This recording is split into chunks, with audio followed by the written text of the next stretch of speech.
የምርጫ ቦርድ ሰራተኞች ከፖለቲካ ፓርቲዎች የጋራ ምክር ቤት ጋር በቅርበትና በትብብር መስራታቸው ሂደቱን ይበልጥ ስኬታማ ማድረጉን የደቡብ ምዕራብ ኢትዮጵያ ሕዝቦች ክልል የፖለቲካ ፓርቲዎች የጋራ ምክር ቤት ስራ አስፈጻሚ መቅደስ መኮንን ተናግረዋል። በጣም ደስ የሚል ትንሽ ለየት ያለ ነገር ነው። ምክንያቱም እንደ ጋራ ምክር ቤት ስራ አስፈጻሚም ደግሞ በቅርበት ከምርጫ ቦርድ ስራ አስፈጻሚዎች ጋር አብሮ ከሚሰሩ ሰዎች ጋር በቅርበት እየተከታተልን እየሰራንና እንደ ክልልም ያለውን ሁኔታ እየተከታተልን ነበር። ምንም የሚያሰጋና የሚያስጨንቅ ምንም የሌለና ነፃ የሆነ ፍትሃዊና ሰላማዊ የሆነ ምርጫ ነው ማለት ነው። ህዝቡም ምርጫው ሰላማዊ እንዲሆን ከማስቻል አንጻር እጅግ ትልቅ አስተዋጽኦ ማበርከቱን ገልጸዋል። በጣም ሰላማዊ በጣም የተረጋጋና ፍትሃዊ ምርጫ ነው።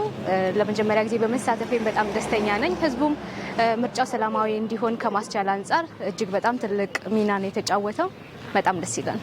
ነጻ ፍትሃዊና ሰላማዊ ምርጫ መሆኑን ተናግረው የምርጫ ውጤት ሲገለጽ በጸጋ መቀበል ከፖለቲካ ፓርቲዎች እንደሚጠበቅ አመላክተዋል። እንግዲህ ቆጠራ መጀመሪያ ያው የተሰጠው ወይም ደግሞ የተመረጥከው ነው የምታገኘውና ድምጽ ያገኘውን መጨረሻ ላይ ቆጠራ ተደርጎ ውጤቱ ይታወቃል።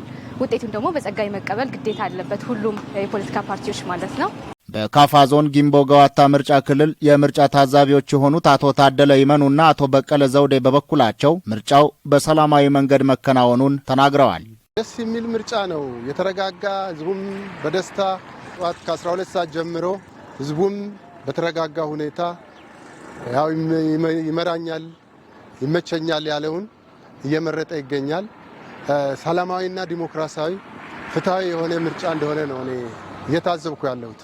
11 ሰዓት ተኩል ነው የጀመርነው።